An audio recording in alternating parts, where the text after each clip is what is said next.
A paz do Senhor Jesus, muito boa noite a todos. Essa é mais uma live revelando Cristo para a honra e glória do nosso Senhor Jesus.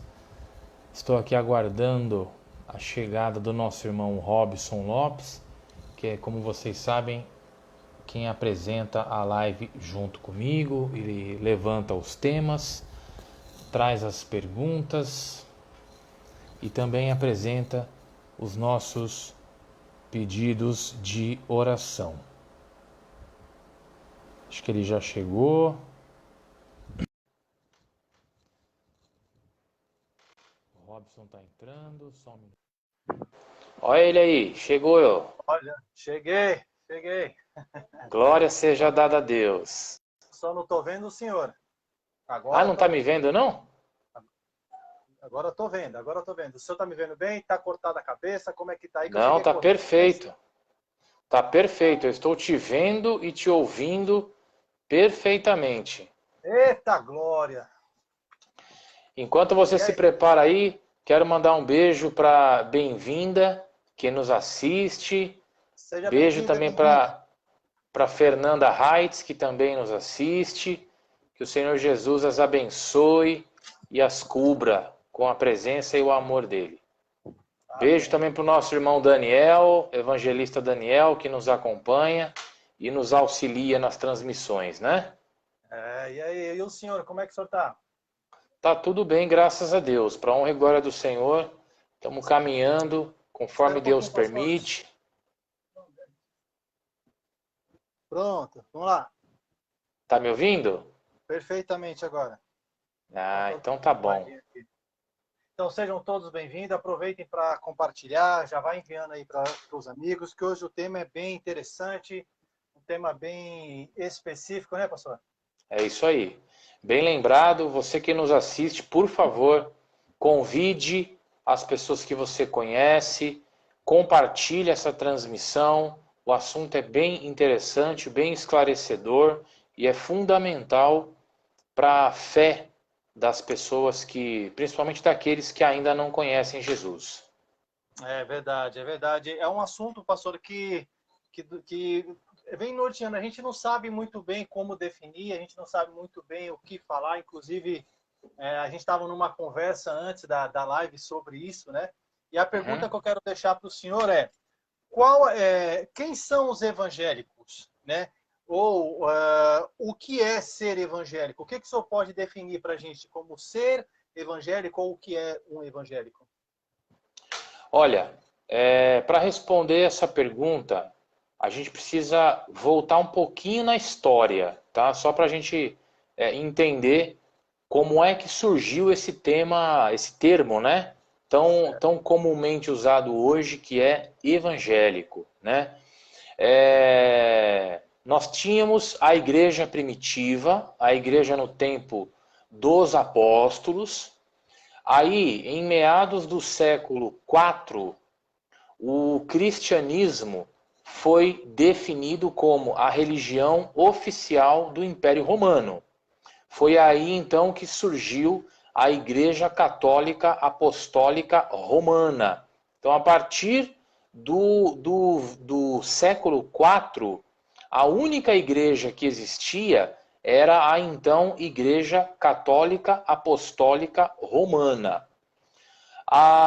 Só que, a partir de um certo ponto da história, começou a ruir o Império Romano, né? O Império Romano ele era dividido entre a presença deles na Europa e a presença deles no Oriente.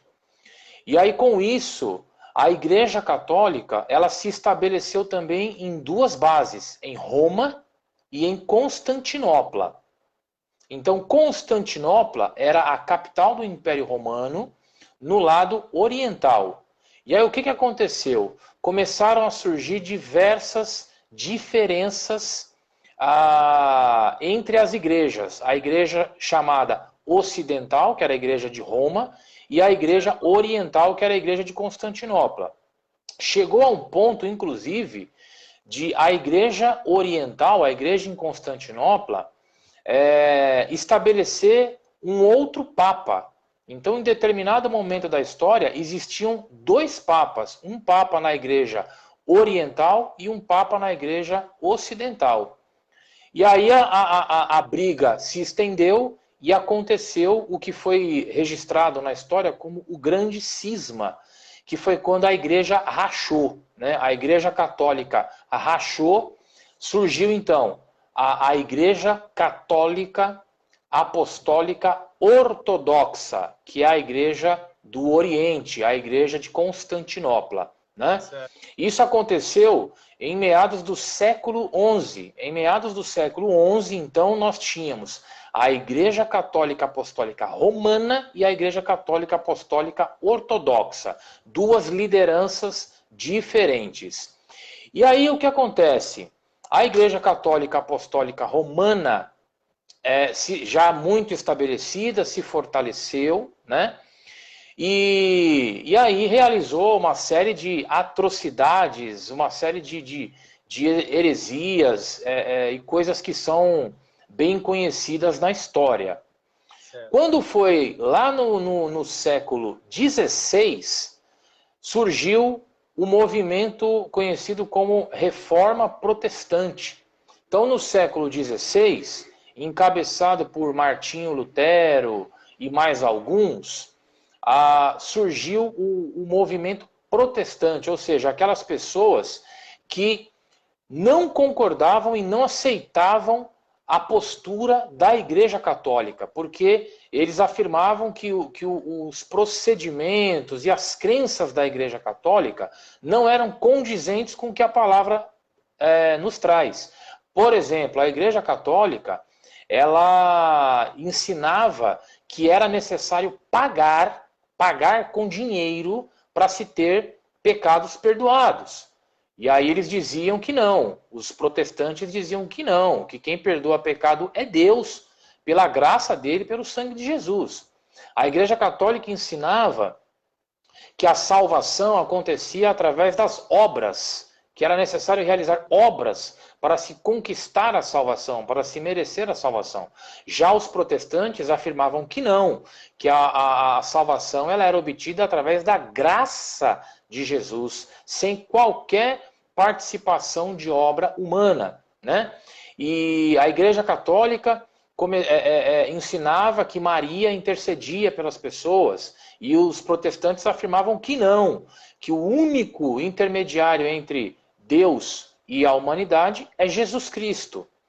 Então, no século XVI, surgiu o movimento protestante, né? E esse movimento protestante, ele deu origem a uma porção de outras igrejas que são conhecidas até hoje, como a presbiteriana, por exemplo, a batista, a metodista e assim por diante. E aí o que acontece? Acontece que os protestantes, eles receberam esse nome de protestante porque naquela época eles protestavam, né? Eles protestavam contra aquilo que a Igreja Católica ensinava. Por isso eles foram conhecidos como protestantes. Então, hoje, os chamados cristãos evangélicos, eles são descendentes dos protestantes. Hoje, nós temos nós seguimos a filosofia dos protestantes, porém nós não podemos nos intitular como protestantes, porque hoje nós não estamos mais protestando contra nada, né? Cada um vai na sua igreja e cultua a Deus e ministra a palavra, sem a necessidade de se protestar, de se manifestar contra algo, né? Então eu só quis contar um pouquinho dessa história para a gente poder entender como se chegou a esse termo hoje conhecido como evangélico, né? Porém, a Bíblia, ela não apresenta uma definição para evangélico, assim como a Bíblia também não apresenta uma definição para cristão, né? A Bíblia nos apresenta as figuras dos apóstolos, que já estão extintos, dos discípulos e seguidores de Jesus. É aí que nós entramos. Nós não somos apóstolos, porque os apóstolos não existem mais. Nós somos, portanto, discípulos e seguidores de Jesus. O termo cristão foi um apelido dado pelos judeus não cristãos quando se referiam aos seguidores de Jesus. Eles se referiam àqueles que seguiam Jesus como cristãos. Então esse foi um apelido atribuído, né? Jesus nunca estabeleceu que nós somos cristãos ou que nós somos evangélicos, tá? Para Jesus nós somos apenas discípulos ou seguidores. Porém, hoje, né, trazendo isso aí para os tempos modernos, nós temos uma divisão clara e muitas outras subdivisões. Nós temos hoje, primeiro, os cristãos, né? O que é cristão hoje? Hoje, o termo cristão, ele é atribuído a qualquer pessoa que acredita em Cristo. Então, quem acredita em Cristo é cristão. Inclusive, os católicos, se você conversar com qualquer católico, todo católico vai dizer que ele é cristão, né? E aí surgiu então uma outra divisão, que são os cristãos católicos e os cristãos evangélicos. Cristãos católicos, quem são esses? Os cristãos católicos são aqueles que vivem segundo a doutrina da Igreja Católica. São aqueles que acreditam em santos, são aqueles que acreditam em Maria como intercessora, são aqueles que acreditam que a salvação é conquistada através de obras, né? São aqueles que se sujeitam à autoridade do Papa, se sujeitam à autoridade dos padres, né? E assim por diante. Então, esses são os cristãos católicos. Aí nós temos no outro lado os cristãos evangélicos. Os cristãos evangélicos hoje correspondem aos cristãos protestantes lá do século XVI. Por quê? Porque os cristãos evangélicos, eles não admitem nenhuma outra fonte de autoridade que não seja a Bíblia. Para nós, cristãos evangélicos, a Bíblia ela é a única fonte de autoridade para a nossa vida. A Bíblia ela é a palavra de Deus, a vontade de Deus expressa e revelada para a humanidade. É diferente do cristão católico que aceita o que eles chamam de tradição, que é o quê? Que são palavras ditas pelo Papa. O que o Papa diz, para eles é uma revelação divina. Eles aceitam a tradição católica como ainda manifestação de Deus, né? Então, nós cristãos evangélicos, nós temos esse título de evangélico porque nós procuramos viver segundo o Evangelho, né? O que é o Evangelho? Evangelho significa boas novas, boa notícia. E nós cristãos evangélicos procuramos então viver segundo o Evangelho deixado por Jesus, segundo a mensagem deixada por Jesus, registrada nos Evangelhos, né? Então, dessa forma, o Robson caiu, mas ele já vai voltar. Então, eu vou continuar falando aqui para que vocês que nos assistem não percam o fio da meada. O Robson já voltou. Sim.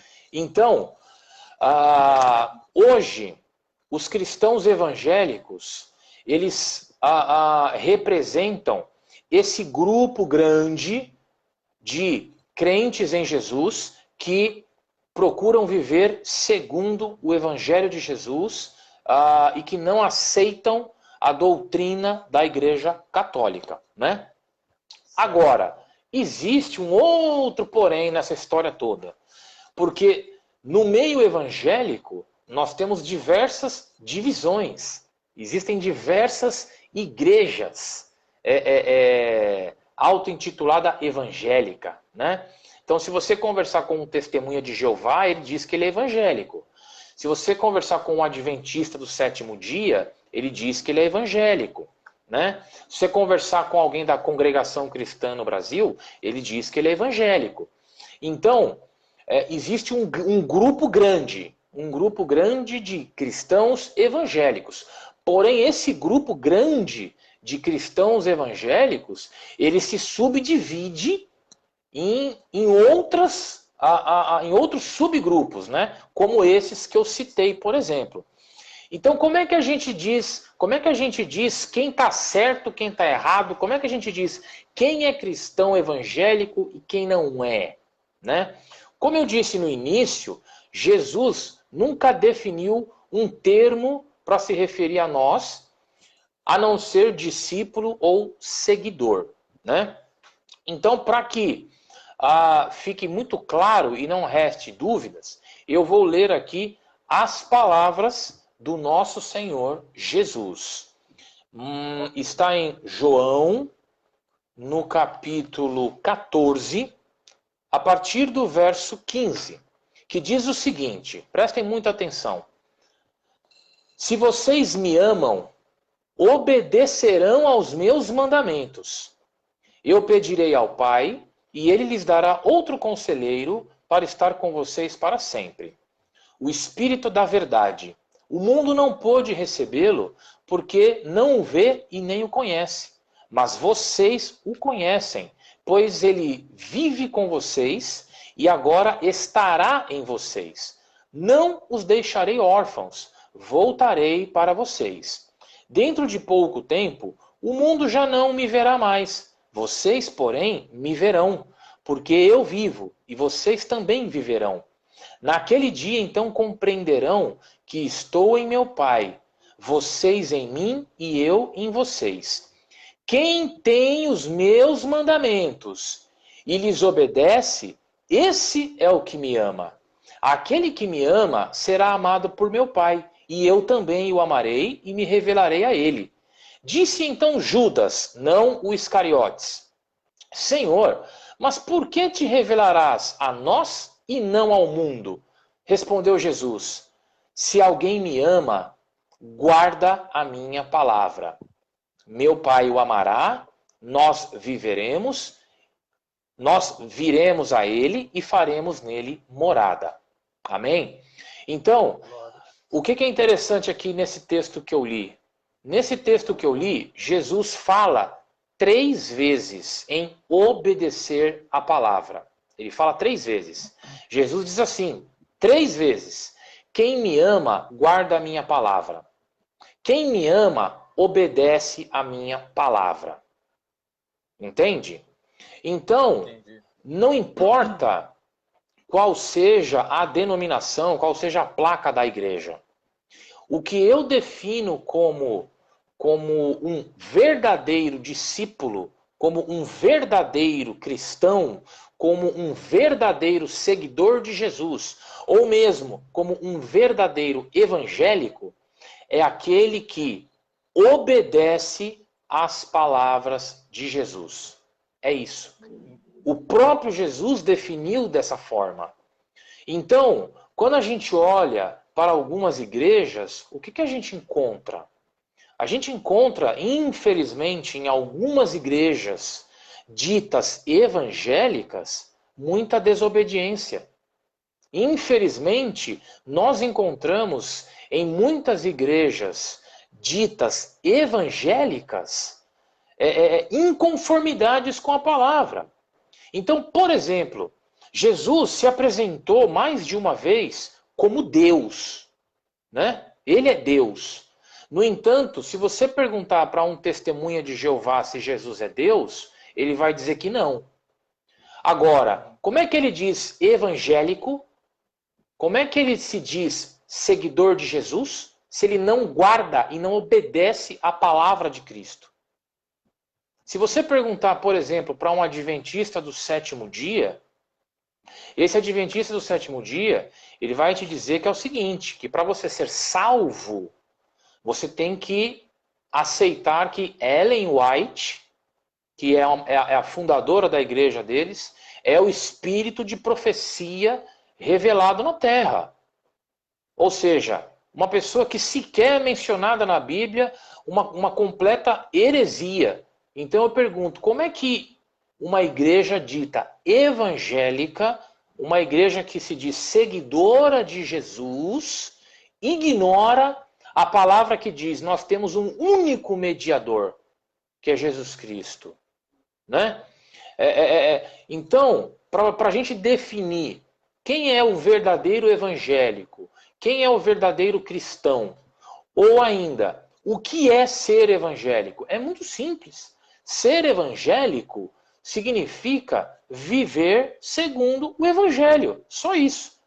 Ser evangélico significa cumprir o que Jesus disse.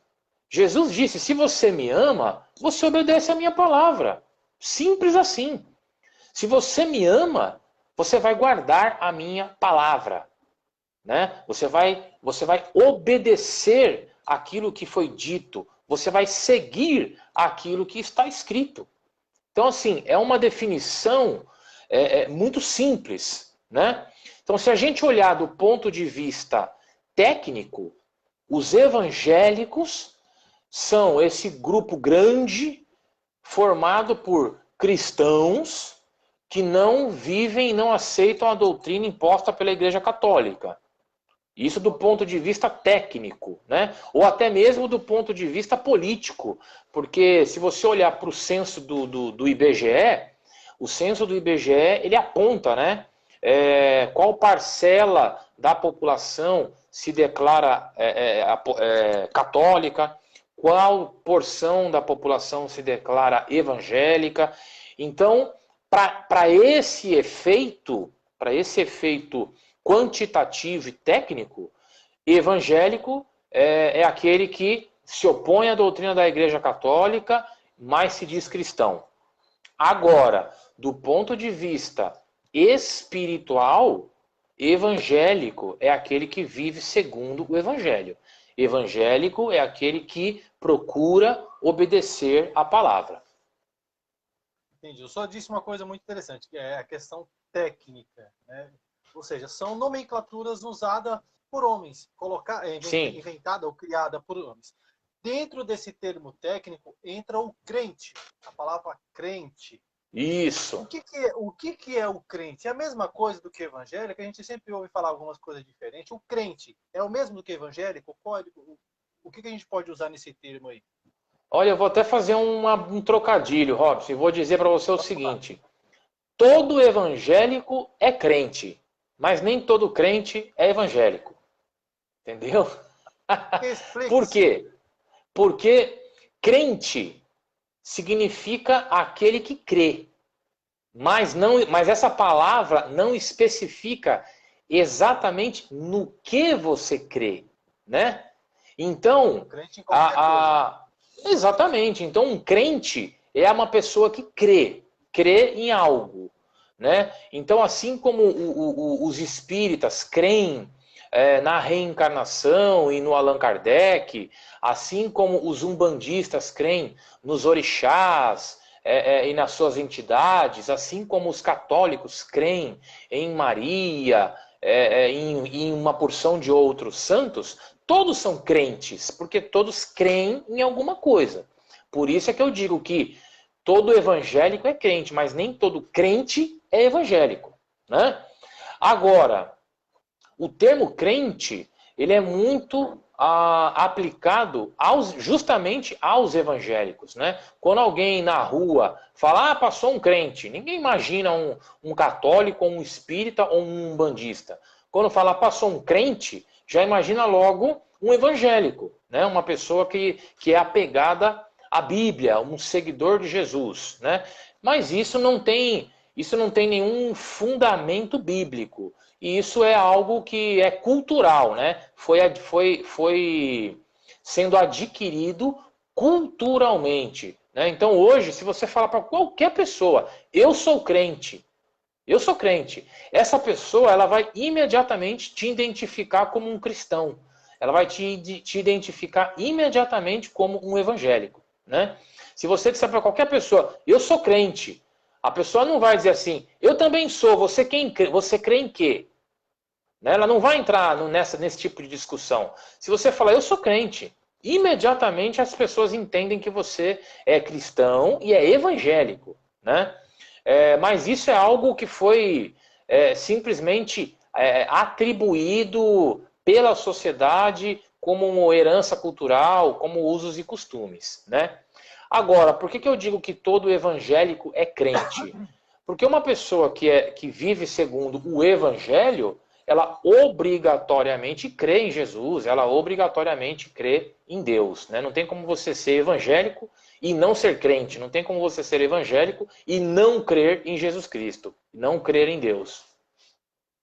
Uma coisa muito interessante também, o senhor me corrija se eu estiver errado, o senhor falou que além da Bíblia dizer que quem segue Jesus eram os discípulos, né? Eram discípulos de Jesus. Isso. Também tem escrito que eram os dos caminhos, é isso? Não, na verdade, Jesus ele diz que os discípulos dele, né, serão conhecidos pelo amor, pela prática do amor. Né?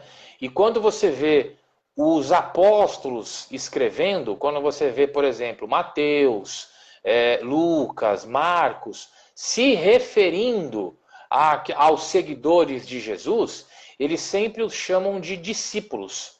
Né? Ou seja, são os discípulos de Jesus. Assim como também João Batista tinha seus discípulos. João Batista também tinha discípulos. João Batista também tinha seguidores. Né? Então, a Bíblia nos identifica como discípulos, como seguidores de Jesus. Os termos cristãos e evangélicos não foram necessariamente atribuídos por Deus. Né? O termo cristão, como eu já disse aqui, foi atribuído por judeus para se referirem aos seguidores de Jesus, e o termo evangélico surgiu muito tempo depois para se referir aos cristãos oriundos do protestantismo. Os descendentes dos protestantes é quem receberam o título de evangélico, porque eles são apegados ao evangelho, eles são apegados à Bíblia, eles aceitam apenas a Bíblia como fonte de autoridade para as nossas vidas. Certo. Algo muito interessante que o senhor disse aí, eu queria complementar. O senhor disse que quem é evangélico é quem acredita no evangelho, certo? Então, eu tive uma troca de ideia muito interessante com o Daniel, a gente sempre tem esses diálogos, e ele me mandou um vídeo onde um rapaz falou o seguinte, ele tinha um parente, na verdade, as descendências deles eram todas espíritas, todos eram espíritas, e recebiam a entidade e tal, até que chegou um certo dia, um parente chegou para ele, olha, assim como o seu bisavô foi espírita, o seu avô, o seu pai, e hoje você está sendo chamado, e ele já era pastor, e você está sendo chamado para poder ser um espírita também, para você dar a descendência, que ele recebia os espíritos e tal. E ele disse interessante, o senhor acredita no evangelho segundo Allan Kardec, correto? Ele, correto. Então é o seguinte, tio, eu sei que o senhor também, inclusive o cara estava doente e tal, falou, faz o seguinte, eu vou te apresentar o evangelho segundo pessoas que andaram com Jesus. Você está seguindo um evangelho de uma pessoa, assim como eu e o senhor, né, que está tentando trazer algo novo pelo que já existe. Então é mais fácil você seguir o evangelho por quem escreveu, que eram os discípulos de Jesus, como de terceiros ou quartos. Isso procede? Tá certo isso?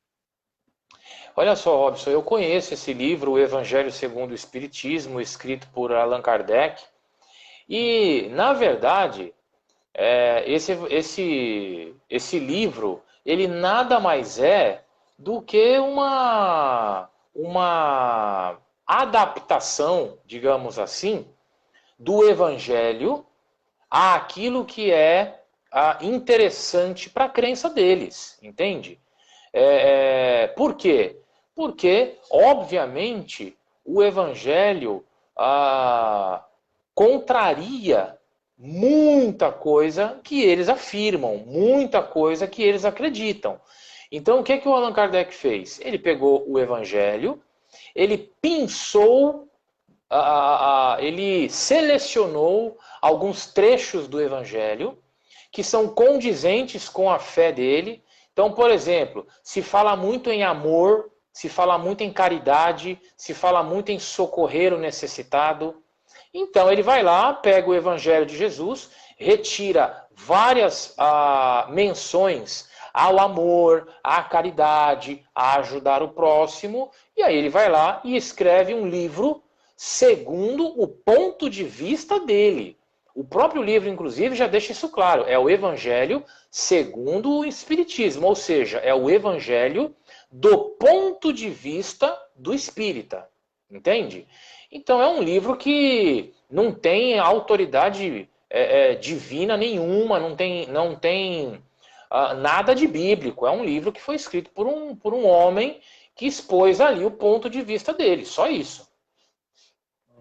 O mesmo, inclusive, pode ser observado também na Bíblia católica, né? A Bíblia utilizada pela Igreja Católica, ela traz uma porção de outros livros.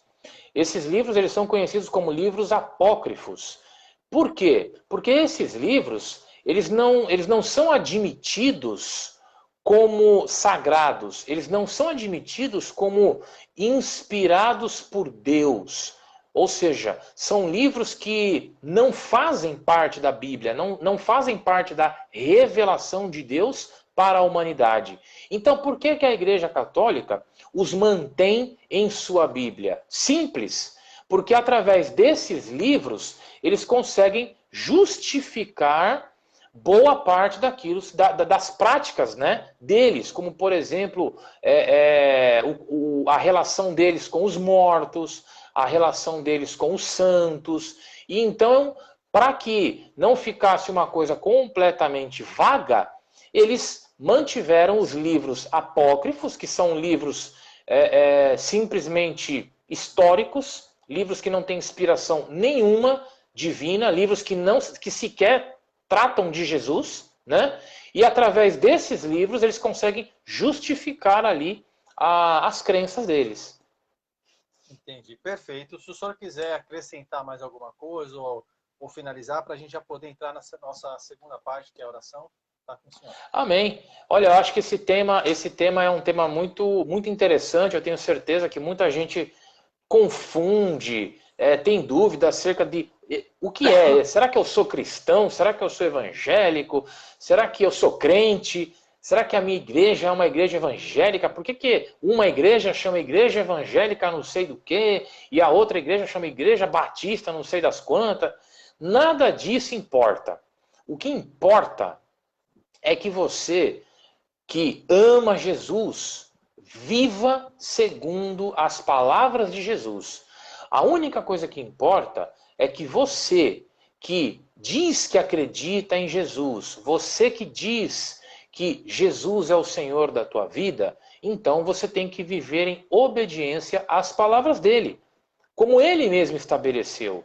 Jesus foi muito direto. Olha, você me ama, então obedece a minha palavra. Só isso.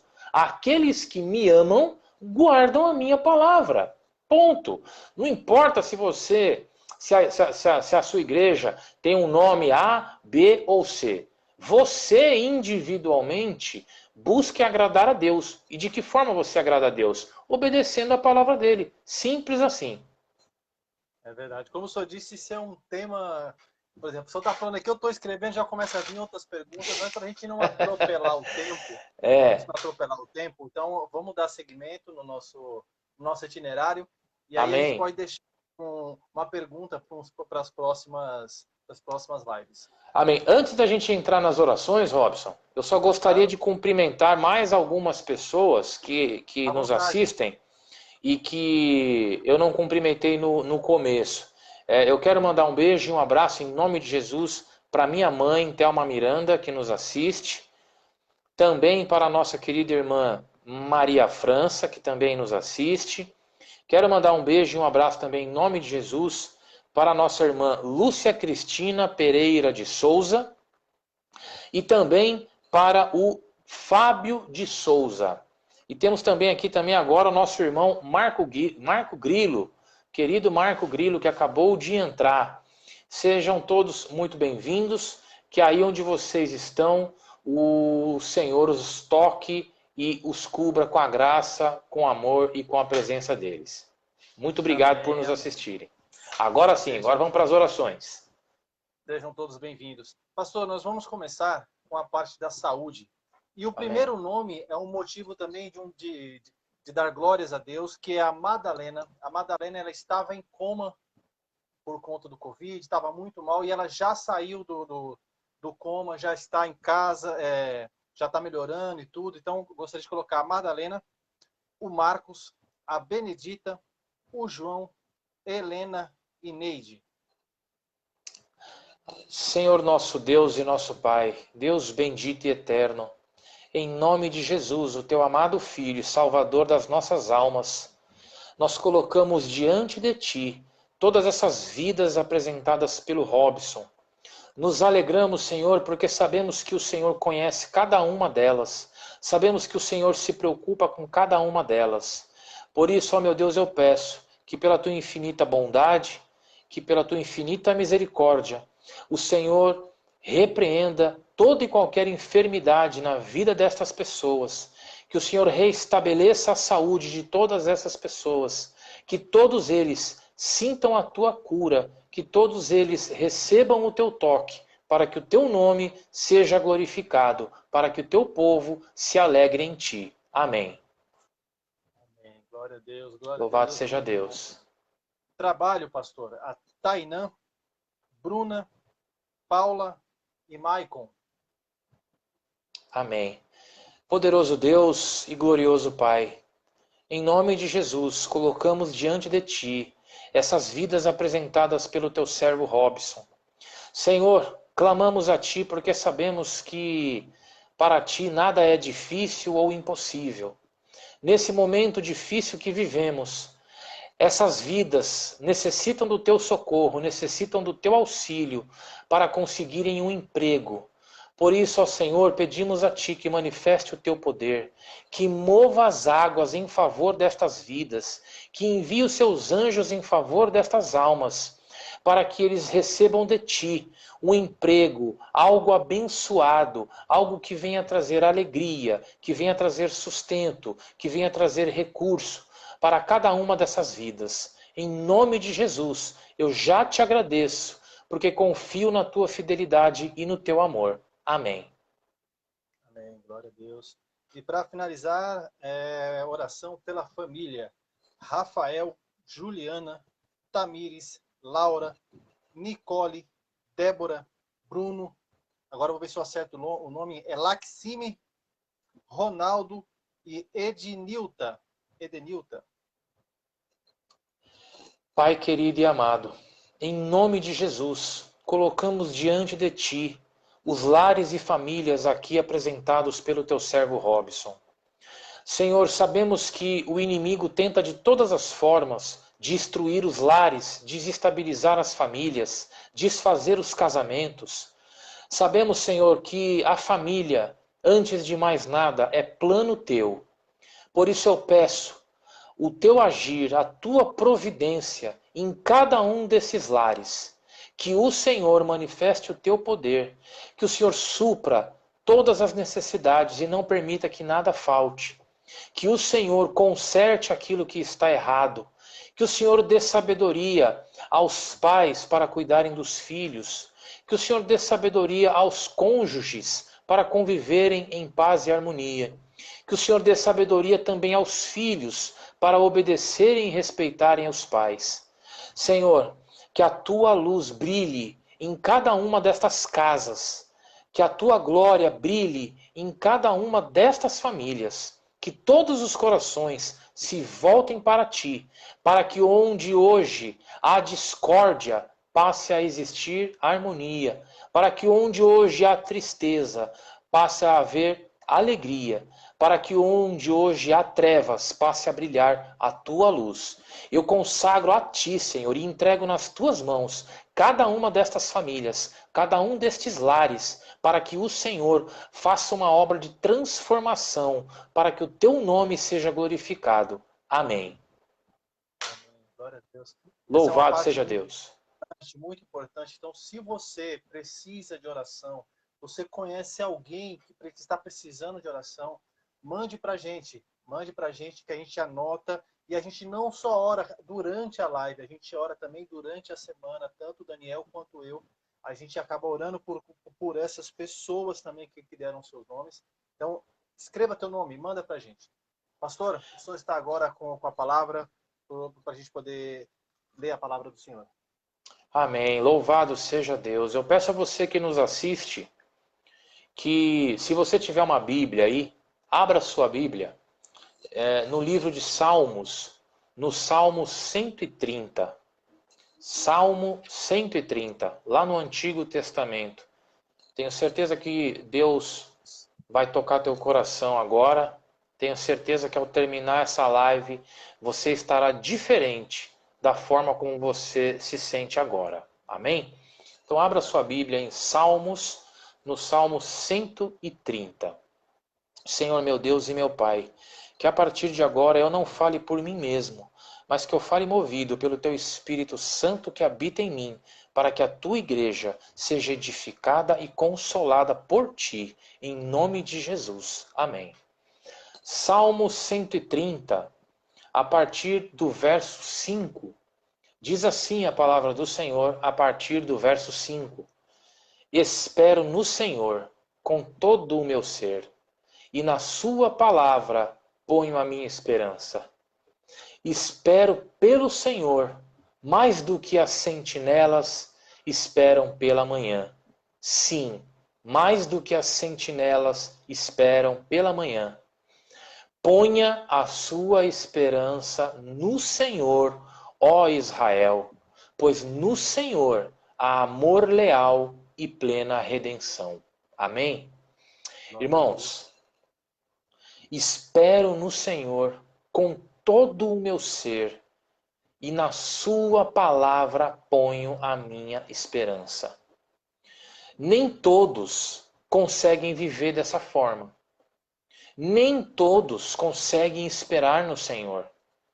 E nem todos conseguem colocar a sua esperança e depositar a sua esperança na palavra de Deus. Nem todos, infelizmente. Nós sabemos o quanto é difícil esperar. Nós sabemos o quanto é difícil confiar naquilo que nós não vemos.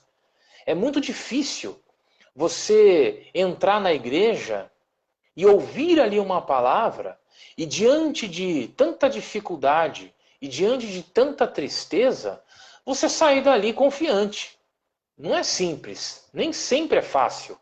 Nem sempre é fácil você simplesmente mudar o teu coração e passar a confiar em Deus porque o pastor ou porque o irmão leu ali para você um versículo, jogou para você ali uma palavra de Deus. A gente sabe, não é fácil.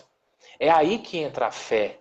A fé é justamente confiar naquilo que não se vê.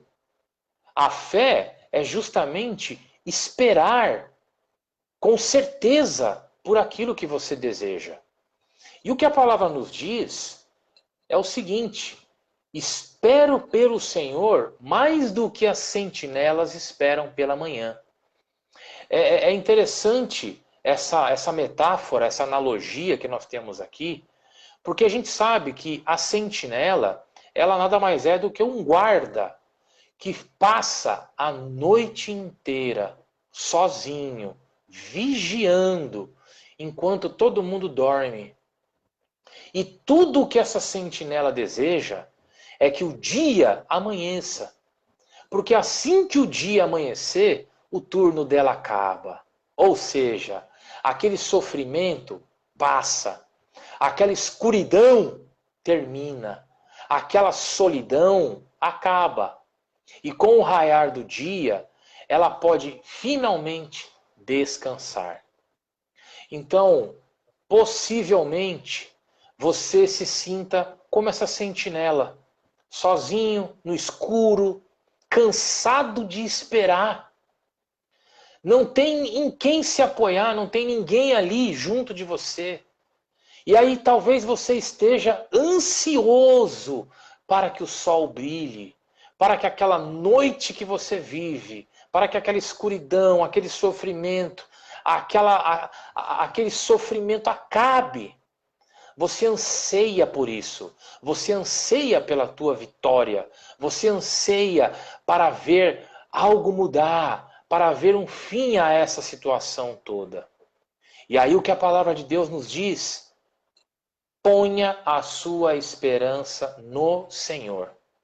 Então, se hoje você se sente como essa sentinela, se hoje você está cansado, se hoje você está no escuro, não vê nada à tua frente, não vê saída, não vê uma solução, não vê um término, se sente sozinho, se sente solitário, acha que não pode contar com ninguém, ponha a tua esperança no Senhor, porque no Senhor você vai encontrar amor leal. Você vai encontrar um amor que não falha. Você vai encontrar um amor que não decepciona. Você vai encontrar um amor que é incondicional. Então, meu irmão e minha irmã, o que o Senhor diz para ti é: espere, espere mais um pouquinho. Talvez você pense assim: poxa, mas eu já tenho esperado há tanto tempo. Talvez você pense: eu não aguento mais esperar. O que eu preciso é ver uma ação. O que eu preciso é ver algo acontecer. E o que o Senhor diz para ti é: espere mais um pouco, porque a noite ela não vai durar para sempre. Espere mais um pouco, porque o sol vai brilhar. Confie nessa palavra. O sol vai brilhar para mim, o sol vai brilhar para você. Eu te entendo, meu irmão e minha irmã, eu sei o quanto você está ansioso para ver a mão de Deus chegar na tua vida, para ver esse sol brilhar. Mas o que eu posso dizer para ti é: espere mais um pouco, aguente mais um pouco, continue confiando no Senhor, continue depositando a sua esperança na palavra de Deus. A palavra de Deus nos ensina que Deus é fiel. A palavra de Deus nos ensina que mesmo que o teu pai e a tua mãe venham a te abandonar, o Senhor não te abandona. Então tranquilize o teu coração, encha o teu coração de fé, de confiança. Continue crendo no invisível. Continue crendo que o milagre de Deus vai acontecer. Continue crendo que para Deus não existe impossível, não existe nada difícil.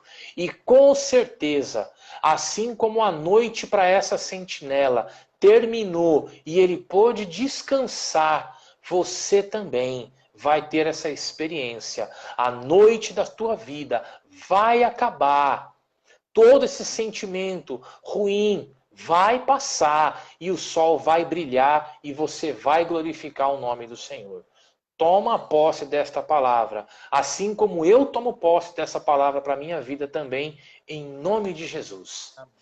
Em nome de Louvado Jesus. seja Pastor, Deus. se o senhor me permite apenas acrescentar, eu li isso ontem, eu li isso, Glória a está até Deus. marcado aqui na Bíblia, aqui, o Salmo 40. O Salmo Glória a 40, Deus. lá no início, diz assim: esperarei, ou esperei com paciência no Senhor, e ele se inclinou para mim e ouviu o meu clamor. Esperar, pastor, é tão difícil. É, Esperar é algo tão doloroso. Imagine, por exemplo, para o povo de Israel, que teve a promessa: não, vocês vão morar na terra que emana leite e mel. Se Deus falasse para eles: olha, mas durante esse trajeto vai ter muito sofrimento, vai ter luta, vocês vão passar, como diz agora, vai passar um perrengue, né? Então, toda promessa, ela tem que passar pelo teste do tempo, né? Até mesmo para fortalecer a nossa fé. Uns vão ser rápidos, outros não. Tem uma canção que diz assim: bem na minha vez o milagre não aconteceu, né? E às vezes a gente espera tanto, poxa, a gente vê as coisas acontecendo com as pessoas ao nosso redor e a gente lá esperando. É difícil, difícil. mas vale a pena esperar, vale a pena. É difícil, é difícil. E o que o livro de Eclesiastes nos ensina é que há um tempo determinado para tudo. E quem determina esse tempo é Deus.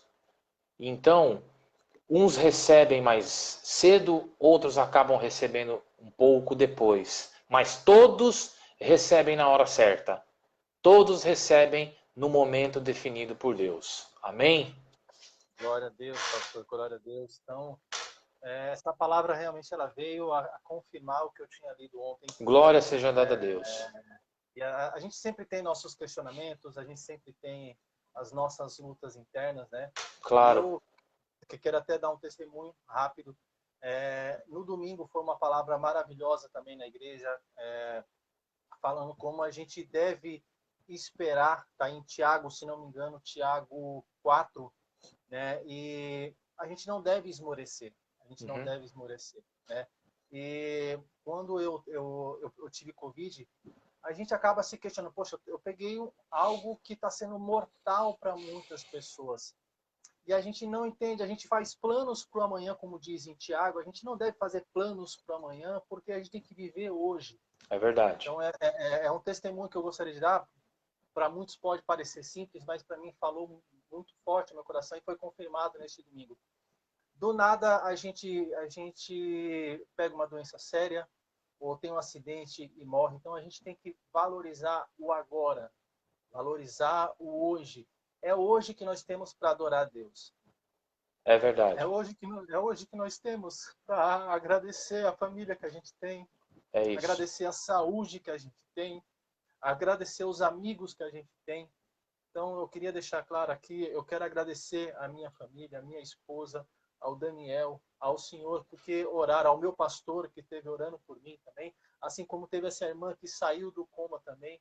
Então, que a gente possa aproveitar o dia de hoje. Hoje é o que a gente tem. O ontem já foi, o amanhã não existe.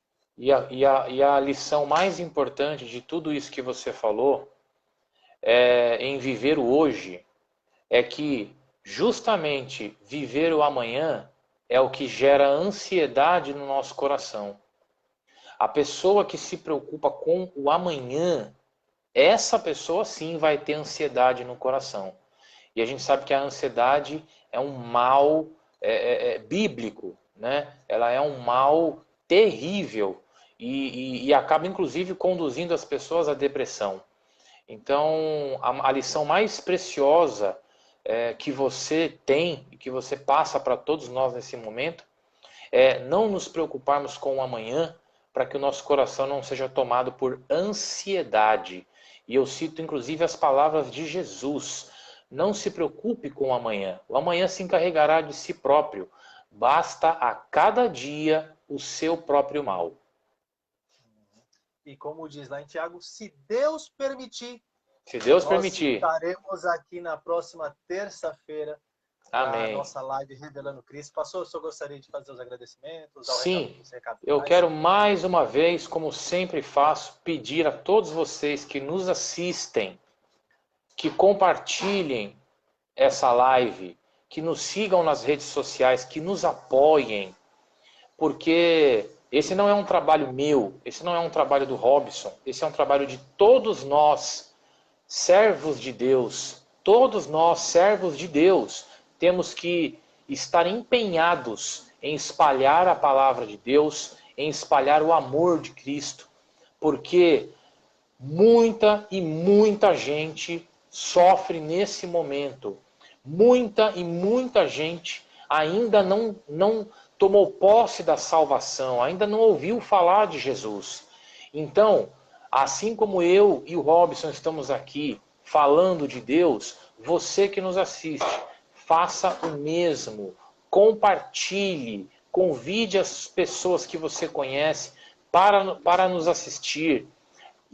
Compartilhe os nossos posts lá do Facebook, do Instagram, do YouTube. Faça a sua parte, porque você é o sal da terra e a luz do mundo. Foi para isso que Jesus te chamou. Jesus não te chamou para você ficar simplesmente no sofá à toa. Não, você precisa trabalhar para Deus. Não se acende uma vela e se coloca sob um pote. Ela precisa ser colocada no alto para iluminar toda a casa. Você precisa fazer a sua parte para que a luz de Jesus que brilhou na sua vida brilhe também sobre outras vidas. Lembrando que quinta-feira nós temos culto na Igreja Evangélica aqui em São Paulo, na Zona Oeste. Você que tem acesso à Zona Oeste de São Paulo, venha, participe, nos apoie, convide as pessoas, é muito importante. E domingo nós temos o nosso culto às 10 horas da manhã, transmitido também aqui pelo Facebook. Compartilhem, convidem, espalhem as boas novas de Cristo. Assim como os apóstolos faziam naquela época, nós devemos fazer hoje. Amém? Amém. Vamos orar então e encerrar? Vamos. Louvado seja Deus. Poderoso Deus e amado Pai, Deus bendito e eterno, em nome de Jesus, o teu querido Filho e Salvador das nossas almas, nós te agradecemos por mais esta rica oportunidade de expormos a tua palavra, de falarmos do teu amor. Pedimos a Deus que o Senhor nos abençoe e que o Senhor capacite grandemente todos aqueles que nos assistem, para que cada um seja um ministro do teu evangelho, seja um porta-voz da tua mensagem. Pai, peço que o Senhor abençoe cada lar aqui representado, cada família aqui representado, para que o seu nome seja glorificado, para que a tua igreja se alegre em ti, em nome de Jesus. Amém, amém. Louvado seja Deus. Uma ótima noite a todos. Muito obrigado. Robson, beijo para você, beijo para sua esposa Adriana. Espero que ela esteja bem. Tá bem, e estamos aí à disposição de todos. Que o Senhor os abençoe, dê a todos uma ótima noite de sono. E nós nos vemos aí. Amém? Se Deus permitir. Se Deus permitir. Louvado seja Deus. Um pastor, beijo. fica com Deus. Tchau, Beijo tchau. Tchau.